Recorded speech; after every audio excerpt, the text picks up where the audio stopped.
ஜீ தமிழ் சரிகமபால ஒரு சிங்கர் தான் ஸ்ரீமதி அவர்கள். கரெக்ட்டா சொல்லணும்னா, லிட்டில் சாம்ப் சீசன் 4ல ஒரு கண்டஸ்டன்ட் அப்டின்னே வந்து சொல்லலாம்.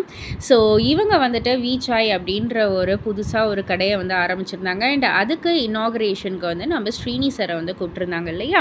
ஸோ அதெல்லாம் வந்து முன்னாடியே வந்து பார்த்துருந்தோம். இப்போ அந்த ஒரு ஃபோட்டோஸ், வீடியோஸ்ன்னு வந்து சோஷியல் மீடியால அவங்க வந்து பதிவு பண்ணியிருக்காங்க.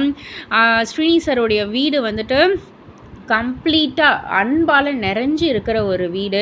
அவருடைய கைண்ட்னஸ், அவருடைய வார்ம் வெல்கம், அந்த ஒரு மொமெண்ட்ஸ் எல்லாம் வந்து மறக்க முடியாத ஒரு மொமெண்ட்ஸ். நாங்கள்லாம் வந்து சேர்ந்து உட்காந்து பாடினோம்.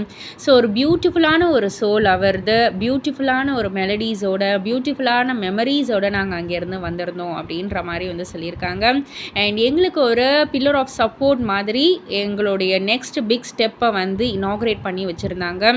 ஸோ அவங்களுடைய கைண்ட்னஸ்க்கு எனக்கு ரொம்ப ரொம்ப நன்றி அப்படின்ற மாதிரி வந்து சொல்லியிருந்தாங்க. அண்ட் அந்த ஃபோட்டோஸ், வீடியோஸ் எல்லாம் சோஷியல் மீடியாவில் உலாவர ஏகப்பட்ட லைக்ஸ் வந்து குமிஞ்சிக்கிட்டு இருக்கு.